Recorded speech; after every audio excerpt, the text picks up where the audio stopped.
What's up, everyone? Welcome back to the opening pair. This is episode 2 of the Sports Zone. I am Gavin, and tonight I'm joined by my co-host Keith Kilduff. Keith, how are you? Not too bad, sir. How are you keeping this week? I'm okay. A little bit sunburned, but sure, look. Well, at least we're getting the good weather. That's the main thing. Yeah, We got a big show tonight. We actually got a bit of sports news that came in this week, and we actually have some live sport tomorrow night. Thank God. Where do you want to begin? Because obviously we have a bit of rugby news, a bit of soccer, a bit of cricket. Do you want to lead us off, and we'll go from there? Yeah, we have a little bit of everything. It's as you say, it's a mixed show. It's actually an exciting time because, as you said, we have live sport at last. Finally, yeah. We started off with a bit of cricket. Fantastic, perfect. So yeah, there's a couple of bits came up this week. So we didn't get to it last week, but that new competition, TheHundred, which was due to kick off, I want to say around August time. July, yeah, the end of July. Sorry, yeah. So that's been postponed completely now until 2021, and all the contracts for all the players drafted have been terminated. So I suppose my question to you is that going to help or is that going to hinder next year's draft? Do you think? I think, to be honest, it's going to help it because obviously they were selling the 100 as this competition to bring in casual fans and people that just do not watch cricket anymore. And yeah. Can't really be trying to sell the thing behind closed doors. It just won't work. That's true. I suppose my thing is, I was thinking about there during the week, and there was all this hype and all this buzz, and they had the draft night, and they had their guys assigned and everything, this, that, and the other. And I just wonder, can they strike that lightning in a bottle a second time? Sure. That's my only fear. But then I suppose you look at something like the IPL, and the auction is a huge piece every year.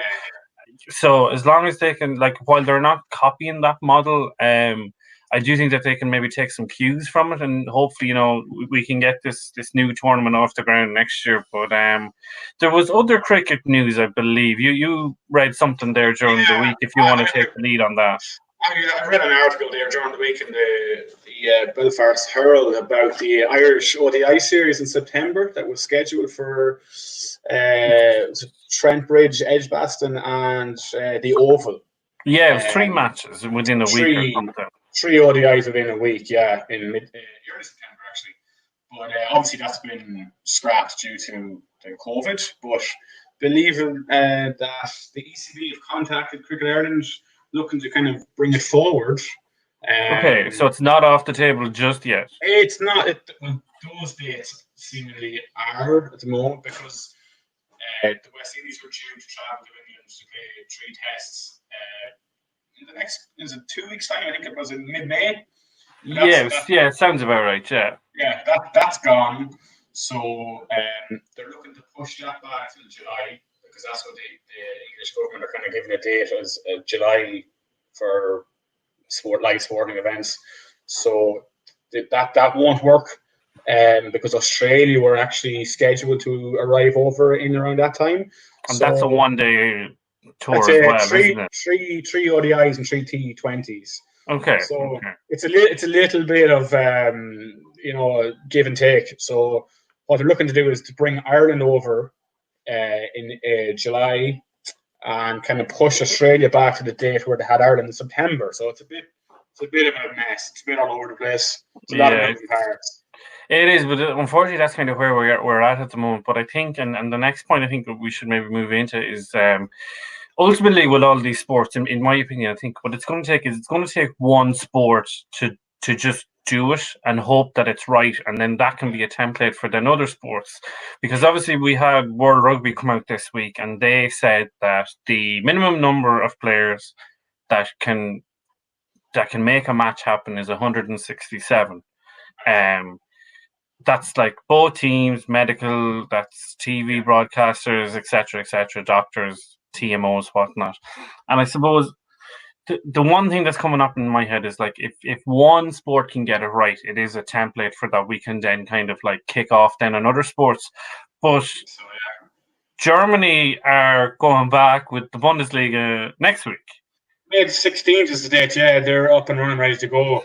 They have the infrastructure for this, though. They're kind of UEFA are going to be keeping a very close eye on things. They're on a test case basis. So it's going to be very They're the guinea pigs. They are basically the guinea pig. I think the Belarus league is still running. I do not know how that's happened. Well, they're made of hard stuff over there. Yeah, right. Yeah, hopefully. Yeah. But yeah, it's going to be interesting because also the Premier League, Serie A, they're going to keep a very close eye on it as well. And actually, Barcelona are 2 weeks back training now. They're back in phase 2. Okay, so that's interesting. Yeah, they're really stepping things up as well. But no actual confirmed date for a restart has been given. So, they're dipping the toe back in, but they're working towards no deadline. Whereas, but at least they're trying something. I suppose they're making an effort to maybe just kick this off in some manner in the hope that they can get a date. But I think we're here and we're talking about maybe getting one sport that's going to get it right. There is something that's clearly going right this weekend because UFC 249 is a go. We are all clear. We are going ahead tomorrow night, Sunday morning. And we're gonna break it down as best we can. There's 14 fights I want to say on the card. 14, 13? 14. But we're not gonna. I don't think we'll go through all the fights. We'll pick and choose a couple, and then we'll do a deep dive then on the ones that are the main ones. Definitely looking at sort of like the prelims. I'm very interested in seeing Luque fight again. He fought on the Khabib Conor card back in October of 2018. I was just really impressed with kind of how he just kind of held himself together. I didn't think that he'd be that low down on the card. I thought he might be kind of like a mid-range fighter. But obviously he just probably doesn't have enough kind of straps behind him just yet. But I think it's a good. I think this there's going to be so many eyes on this that I think if he puts in a good performance, then it's really going to kick off his career. And then obviously the main event of the prelims is Cowboy, Cerrone, and Pettis. We were just talking off air. They're the last 2 guys to fight Tony Ferguson, who's also on this card. That's probably the standout of the rest, bar the 2 main fights. Would that be a fair kind of comment to make? It'd be the standout name-wise. Yes, absolutely. That's what I mean. As the casual of the 2 of us, No. No, you're not wrong much. It's still a very interesting fight. Like, don't get me wrong. 2 guys at a crossroads in their career. That's what I was thinking today. Like, they're kind of coming off the mountain and they're kind of getting a little bit more brittle. And it's kind of the fact that the fight's at 170 doesn't really make a lot of sense. It's just basically, as I said to you before, it's a fight just for the sake of getting back out there, getting active, and getting some eyes back on, taking advantage of this whole COVID lockdown. You were saying about Luque, how he's so low down in the card. You can't really with this situation, you can't take placements on the card as seriously as regular time cards. That's okay. Fair enough. It's kind of the UFC are trying, as I said, they're trying to take advantage of this gap in the market and just really just get a huge card out there, get eyes on every fight. There's no UFC Fight Pass, which is a membership club that you pay a monthly fee to UFC. Everything is on TV, so there's no sign up. Okay. Lower end, if that makes sense. So it's really going to be for the masses that want to see it for nothing, for free, or if you have your sports channels. In Ireland, it is obviously if you have your BT. If you have your BT in America, obviously the main card is pay-per-view. But here, if you have BT, you get everything part of your package. So you're getting 14 fights, and you're getting 14 quality fights. Yeah, I was listening to a couple of bits there during the week, and there was a obviously every time that there's a card put together, there seems to be this conversation of, is this the best card that's ever been put together? And those conversations happen, and I think there's definitely a lot of exciting fights. Absolutely. Yeah. And I think if you had to pick one between Cowboy and Pettis, who would you take? For me at the moment, I'd have to go with Anthony Pettis. This is a rematch of a fight from 2013. Pettis Right. has the Okay. victory. So, he just, for me, is a little bit more mileage. Not mileage, but less damage, I suppose. Cowboy is more mileage in the clock, more damage. Yeah. Psychologically, absolutely had the biggest fight of his life against Connor in January and just did not show up. Didn't. Just No. may as well And not have been openly there. came out this week and said so. Oh, yeah, which is worrying. Yeah, I He's found it strange that he came out and said it, knowing that he yeah, was booked on this card. It's yeah. not the greatest of things to maybe disclose going I into don't think another so. fight very quickly. Now, I could be wrong. No, I don't. I think you're right. I agree with you there. We all love Cowboy, and he's a very fan friendly fight style or whatever. He's known as the guy that'll fight anyone, anywhere, anytime. But Yeah, he's getting on now. He's 37, 38 now. He's taken a lot of damage in the last year to 18 months, like a lot of damage. yeah. Like I remember, Um, like Tony blew up his eye. Connor obviously Gaethje, took him out fairly quickly. Gaethje yeah, destroyed him. Like blew him away. Yeah, like it's his style. He's as I said, fan friendly, but it's not good for your health. Especially he has conditions with cutting weight. He's a serious liver injury. He right, had a okay. motorbike years ago. So. But the only thing I would say, though, to counter that is Pettis hasn't exactly set the world on fire either in his last couple of fights, and he was on the Connor Cowboy card as well in January. And to be fair, and call me out if I'm wrong, like I thought now he was quite poor, and he kind of just showed his belly and took his beating that night. He was poor enough that night, I thought.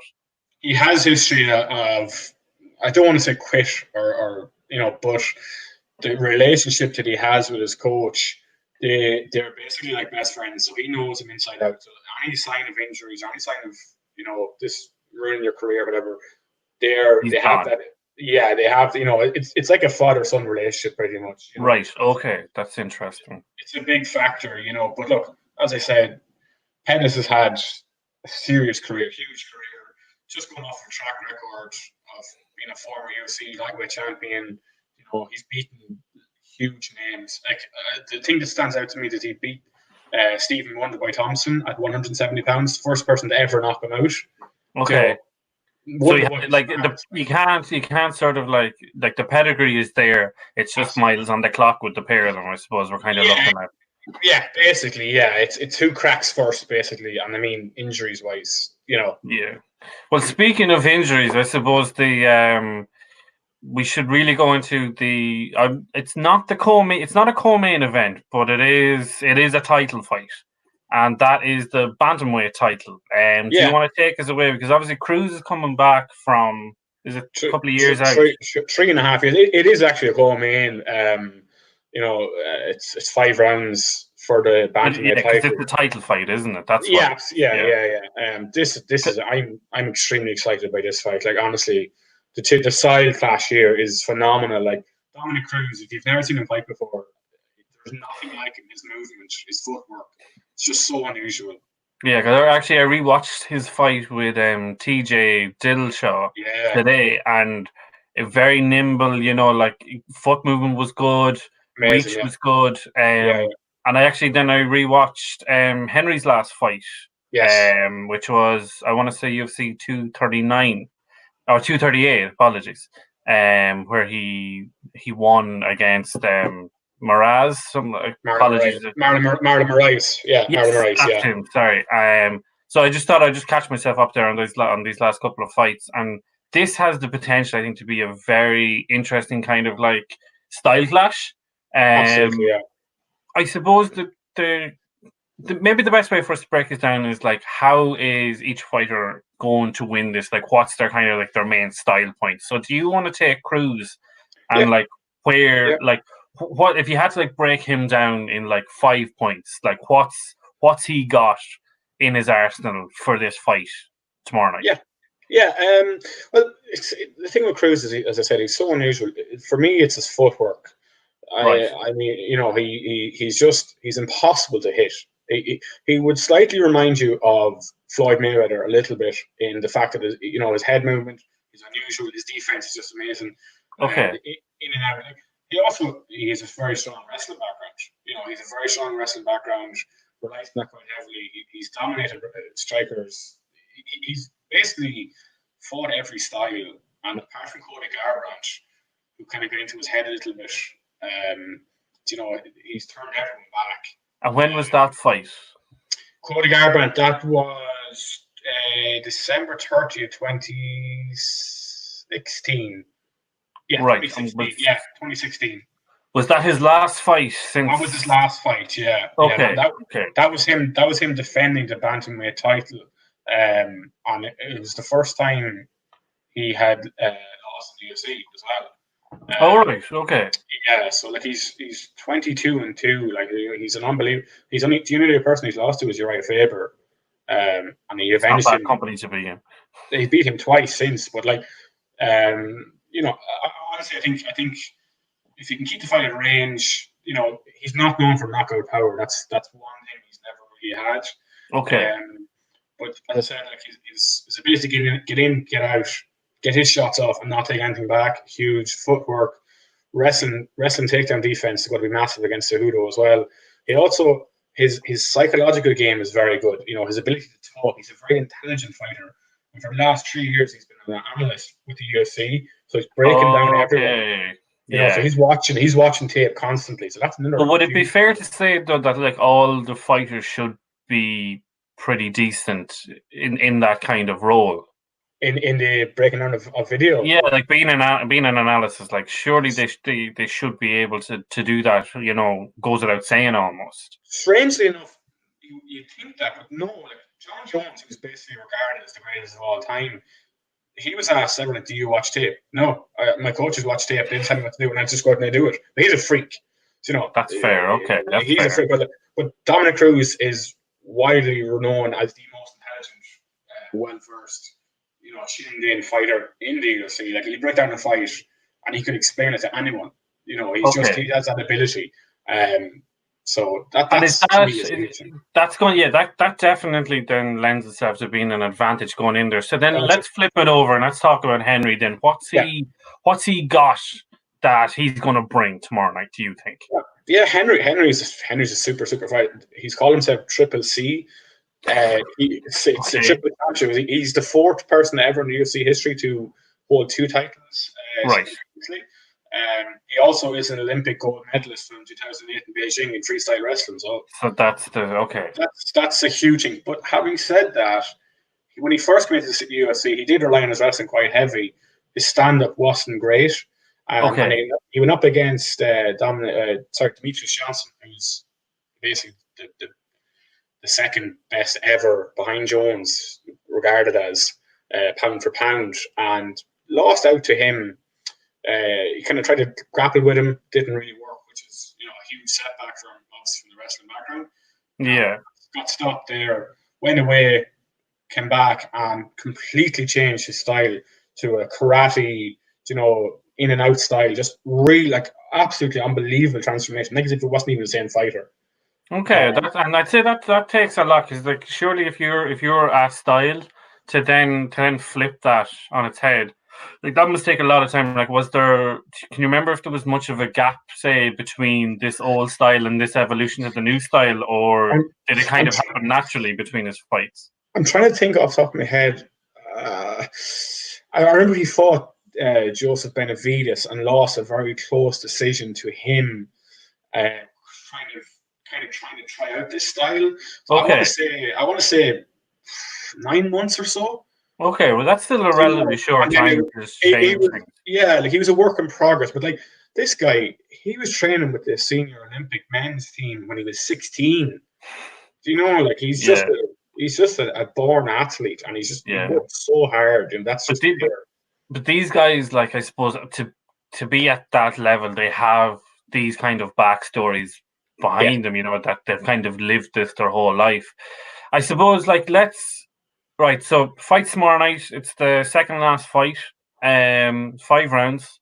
Who's Yeah. going to win? And who's going to win and why? Oh God, see, this is hard But for me now because I'm a huge Dominick Cruz fan. okay, So I've been going back and forth all week, and like I'm worried that I'm actually underestimating Cejudo because, as I said, like the resume is there; it's unbelievable. The big thing as well that I didn't really mention was the size difference. Like Cruz yeah, is, Cruz is a tall guy.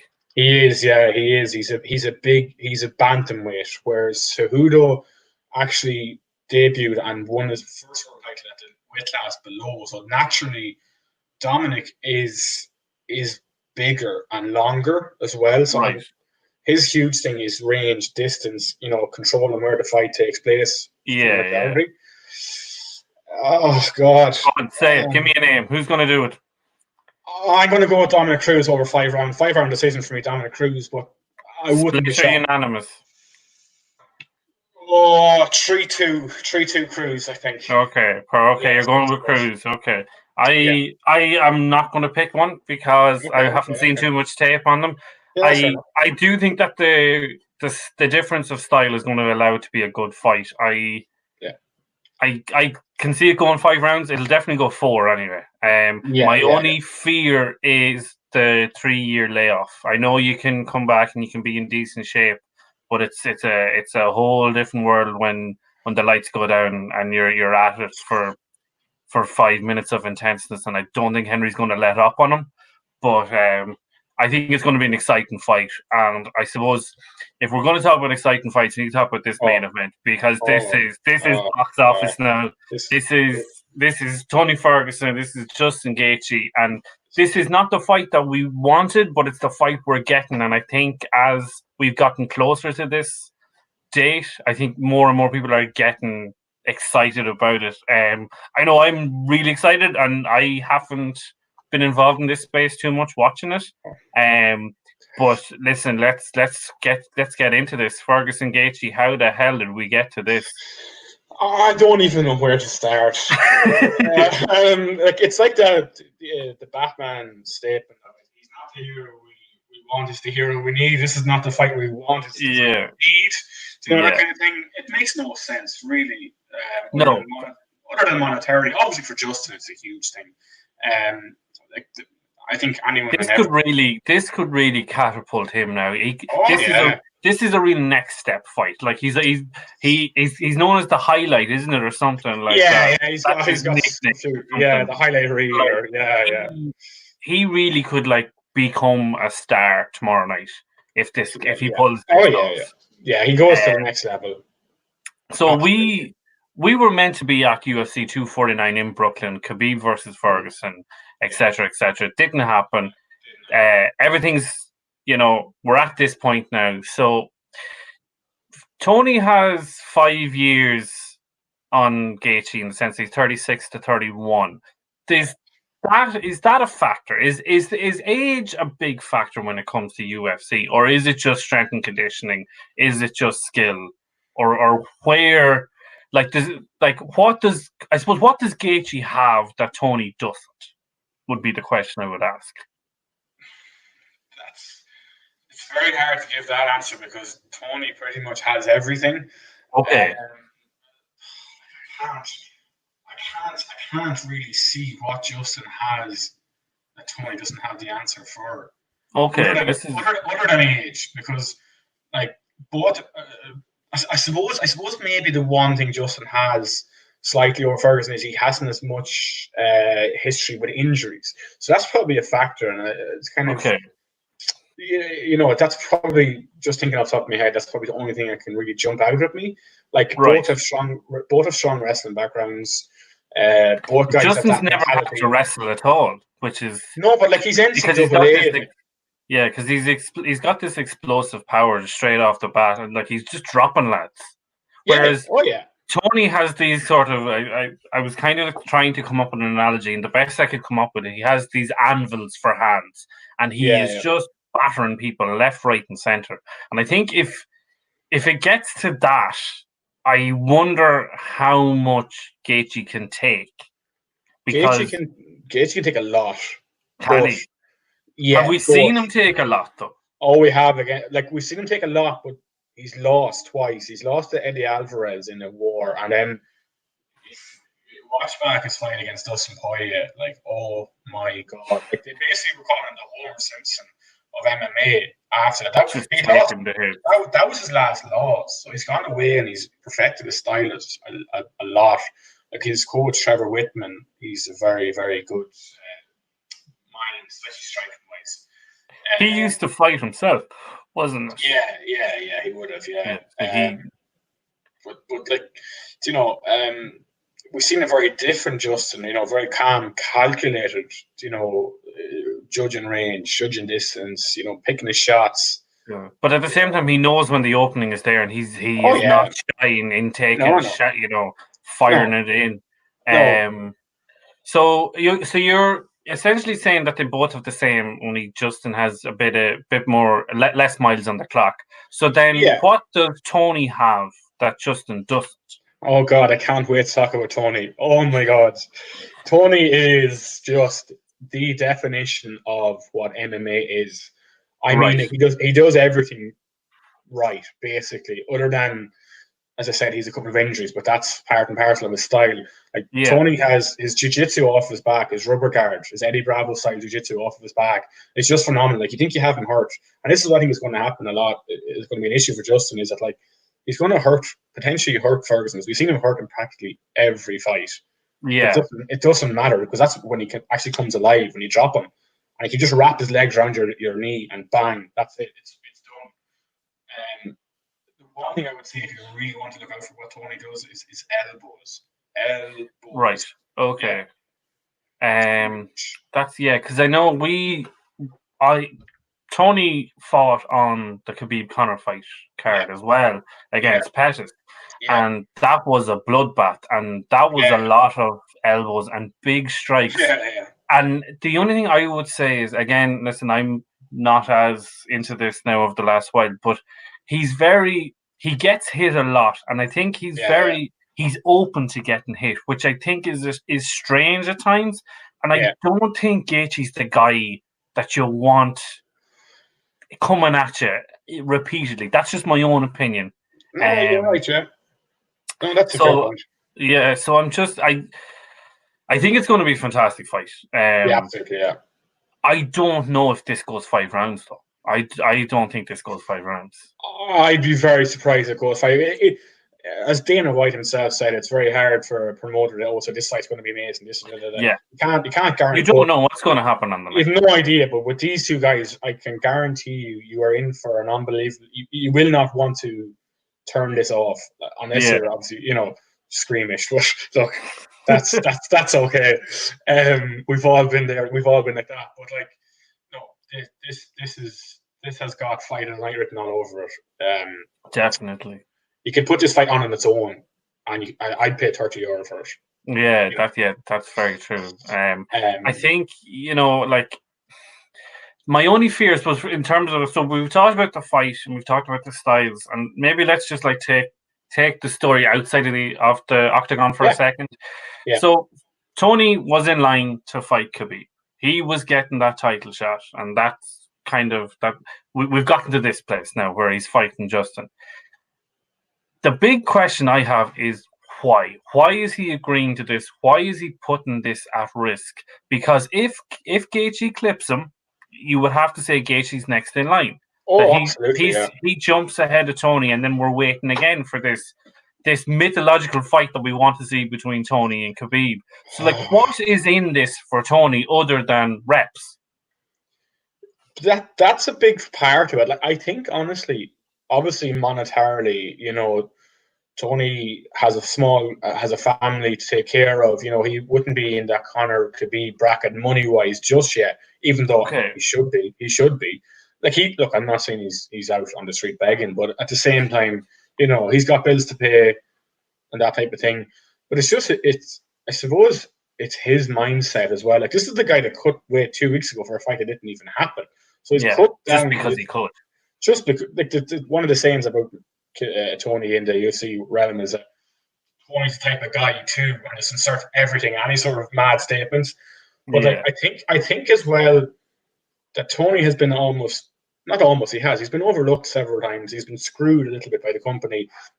And I honestly think the biggest thing outside of monetarily is that the UFC have pressured him a little bit and said, look, if you don't take this, Justin is going to jump you, because Justin Gaethje's manager is Ali Abdelaziz, our good old friend, Very good.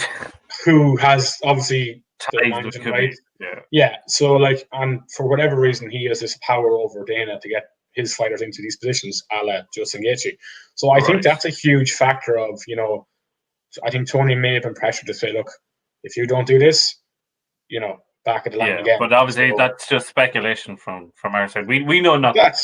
We don't, but like, it's the UFC of previous. But look, that's trying to make sense of this thing. I'm knocking around my head all week. Yeah. It's just it's very strange. Like, I know if I was in the situation, I wouldn't be taking the fight. But if there's a lot of stuff going on away that we don't see, then maybe he has to. But I think let's put our cards on the table. It's Ferguson or it's Gaethje. Who wins and why? This one for me is easy, and I know everyone's going to raise their eyebrows and say, "What? No, this is easy. This is Tony all day." All day. I see Tony beating Khabib as well. Like, I just can't. I cannot look past Tony. This one, too many weapons. He can get you from anywhere. Like, if Justin was willing to come out and fight smart fight and try his wrestling, and maybe it depends on what type of Justin shows up. But I know he will not use his wrestling. I just don't. He's never done it before. He's not going to do it now. I don't think, anyway. In my opinion. I just see Tony's mentality is just a different level altogether. He sees that Khabib fight. He knows it's there for him. He knows it's family. Everything's on the line for him. I see Tony stopping him inside 3 rounds. Okay, so you're going for a stoppage, win via stoppage inside of 3 rounds. Yeah. I'm going to go for the upset, and the only reason I'm going for Gaethje is that he has nothing to lose and everything to gain, and he can just leave it all out there. And if it doesn't come off and Ferguson wins, he hasn't lost anything. That's fair. Whereas if he clips Tony, then his career is set up beautifully. He's more than likely got a title shot against Khabib, and his star is going up that way. Where I think Tony has a lot to lose in this fight. Yeah. I don't see this going past 3 rounds, one way or another. I think the guys, they're too abrasive. And as I said, Ferguson has anvils for hands. Gaethje just will not stop, and something's got to give. And I don't want it to be Gaethje. I'll be honest with you. I would like to see the Ferguson Khabib fight, but I do think Gaethje's going to come out. But listen, we can break this all down next Friday. We'll do a review, and we'll pick out some of our highlights from the fight. I think what we'll do is we will wrap up. We'll plug Sunday. We're going to go back to our Sunday night at the movies. For episode 2, not by we haven't decided. This hasn't happened just by accident. But we're doing another sports movie. We're doing Moneyball. It came out in 2011. Brad Pitt's in it. Jonah Hill's in it, and it was written by Aaron Sorkin, who did The West Wing, which a lot of people say is like in top 5 TV shows of all time. So the dialogue's going to be on point. Again, this happens to be another movie I've never seen, so I am really curious to kind of get into it and really kind of break it down. So we're going to come back on that on Sunday night at 8 p.m. I'm excited to watch this movie. Have you seen this? I've seen it a couple of times. Yeah, it's quite good. Yeah, I really like it. I like the fact that it's based on true story. It's baseball, isn't it? Baseball, yeah, it is. It's actually, I don't know the names of the teams, but yeah, it is baseball. Yeah, we'll break it down on Sunday. We'll know exactly everything. But yeah, no, I'm looking forward to watching it again. I've seen it before, but no, it's definitely worth a rewatch. Yeah, no, I'm looking forward to that, but I'm also looking forward to 2:49 tomorrow night. It's on BT Sports 1. I believe it's kicking off at 1 a.m. There's stuff beforehand, but I don't think the fights are until 1. I could be wrong now. Or I haven't actually checked the TV schedule, but I would have assumed midnight. But there's something on at midnight. There's coverage, I think, from midnight, and then I think it starts at 1 or something. Yeah, okay, but I think we're going to get out of here, and we'll see you guys on Sunday. I'm going to, again, please drop us a like on this video. It really helps us. Drop us a comment. If you haven't subscribed already, please do. It really helps us. I am on at Kilduff Media on Twitter and Instagram. Kyle is at KyleGavin23 on Twitter. And Kyle, do you want to see us out? And we'll come back here on Sunday. Yeah, as I said, look, tune into this fight. It's live sport. You know, we haven't had anything in 8 weeks. So this is going to be amazing. This is going to be brilliant. And yeah, we see you Sunday. I'm excited to talk about it all. Yeah, we'll try and hold in our excitement on Sunday, but we might touch on it to begin. But guys, listen, have a great weekend. Thank you very much for tuning in, and to everyone watching on the rewatch, thanks for clicking on us and giving us a view. We will see you Sunday night. Have a great weekend, and here's to UFC 249. Guys, have a great weekend. Good night, and take care. Stay safe.